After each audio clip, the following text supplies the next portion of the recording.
राधे राधे महाराज जी। महाराज जी, मैं बड़े से बड़े और छोटे से छोटे निर्णय में भी दुविधा में रहती हूँ। इसी कारण मैं कोई निर्णय नहीं ले पाती। महाराज जी, निर्णय कैसे लेना चाहिए महाराज जी? नाम जप करो तो तुम्हारे अंदर सूक्ष्म भाव को सुनने की सामर्थ्य आएगी। कोई भी निर्णय लेने के पहले 1 मिनट शांत हो जाओ और अंदर आओ, फिर देखो अंदर आवाज आ रही, करो या ना करो। वैसे सबको यह बात अनुभव होगी, जब आप गलत करना चाहोगे तो एक आवाज आती है अंदर से, ये गलत है, नहीं करना चाहिए। पर हम लोग बहिर्मुख होते हैं, उस आवाज को रौंद करके हम मनमानी कर लेते हैं। सबके अंदर साक्षी परमात्मा बैठा हुआ है। एक बार उससे पूछो करना चाहिए कि नहीं, और अंतर्मुख होकर सुनो तो उत्तर आ जाएगा हाँ या ना। पर अंतर्मुख होना तो भी आता हो। अभी तो बहिर्मुख हम घूम रहे हैं, अंतर्मुख होना कहाँ आता है? अंतर्मुख हो गए तो 1 सेकंड में उत्तर मिल जाएगा, किसी बात से पूछने की जरूरत नहीं। सर्वज्ञ परमात्मा सबके हृदय में विराजमान है, वो उत्तर देने में समर्थ, सबको उत्तर देता है। लेकिन सब लोग सुनकर भी अनसुनी करते हैं, उसकी नहीं मानते, अपने मन की बात मानते हैं, ना कि परमात्मा की। यदि हम मौन होकर 1 मिनट शांत होकर अंतर्मुख होकर देखें तो हमें उत्तर मिल जाएगा, और उस उत्तर का जो पालन करे वो भगवान को प्राप्त होगा। उससे अधर्म हो ही नहीं सकता। ये सब कोई देखो, जब आप गलत करना चाहोगे तो आपके अंदर आएगा गलत है, आप भयभीत होने लगेंगे, आप डरने लगेंगे। लेकिन आपका मन आपको उत्साहित करके पुनः गलत कार्य करवा देता है। और जब हम फंस जाते हैं तब कहते हैं यार मेरे मन में तो आया था कि गलत है, ना करूं, पर पता नहीं क्या हो गया, मैं करना नहीं चाहता था, मुझसे मानो किसी ने जबरदस्ती करा लिया। यह है वासना। दुर्वासना मम सदा परिकर्षयन्ति।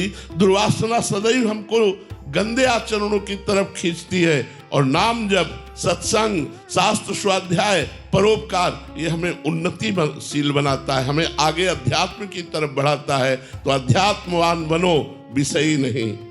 जब हमें भगवान का आश्रय होता है और भगवान का नाम जब हम बहुत अधिक मात्रा में करते हैं तो हमारे अंदर ये सामर्थ्य आ जाती है कि हम मृत्यु जैसे कष्ट को भी हंसते हुए स्वीकार कर लेते हैं।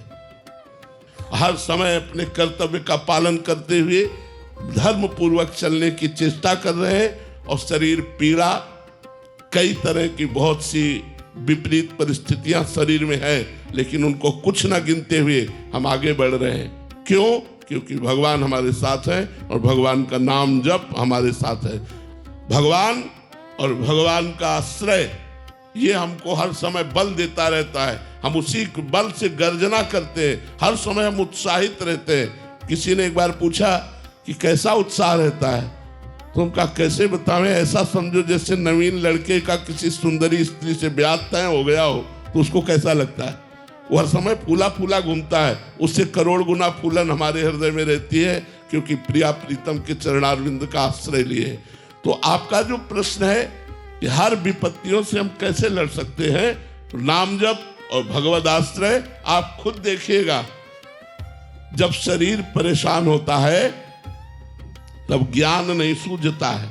ध्यान रखना, ना उपदेश सुनना अच्छा लगता है और ना उपदेश देना अच्छा लगता है। और यहां उसी स्थिति में उपदेश हो रहा है।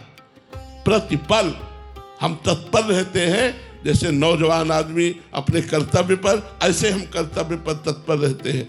तो हमारे उदाहरण से आप अपने आप को बलवान बना सकते हो कि हमारा भी शरीर पांच भौतिक है, हम भी मनुष्य हैं, लेकिन भगवान का आश्रय लिए हैं। राधा नाम जप करते हैं तो दहाड़ते रहते हैं, कोई परेशानी नहीं, बिल्कुल कोई दुख नहीं, कोई चिंता नहीं, कोई शोक नहीं। हर समय हमारे अंदर एक नया जोश रहता है। वो जोश तुम भी भरो। अविनाशी के बच्चा हो, जरा से दुख में बिलला गए, जरा से सुख में फूल के अहंकार से युक्त हो गए, ये नहीं।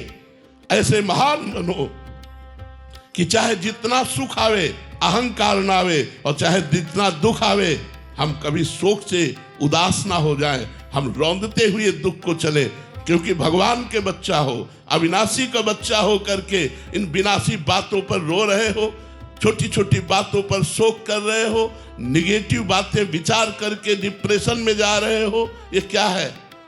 अरे तुम भगवान के अंश हो, भगवान सच्चिदानंदमय है, उस आनंद का अंश आनंद ही होता है। ईश्वर अंश जीव अविनाशी, चेतन अमल सहज सुखराशि। अपने स्वरूप को जगाओ, जागो, कहां सो रहे हो भोगों में। देखो कोई भी दुख तुम्हें परेशान नहीं कर सकता, कोई विपत्ति तुम्हें छू नहीं सकती। तुम्हारा स्वरूप है नैनम छिन्नन्ति शस्त्राणि, नैनम दहति पावकः, न चैनम क्लेदयन्त्यापो, न शोषयति मारुतः। आग्नेय अस्त्र की ताकत नहीं कि हमें छेद सके, जला सके। वायु अस्त्र की ताकत नहीं कि हमें उड़ा सके। वरुणास्त्र की ताकत नहीं कि मुझे गीला कर सके, जल में डुबो सके। मैं अविनाशी हूं, शरीर विनाशी है, ये मरेगा, मैं अमर हूं। विचार करो, तुम अविनाशी हो करके विनाशी शरीर के थोड़े थोड़े सुखों और दुखों में भूले पड़े हो। जागो, अपने स्वरूप को जगाओ और आनंद में डूब जाओ। चिंता सुख भय से मुक्त हो जाओ।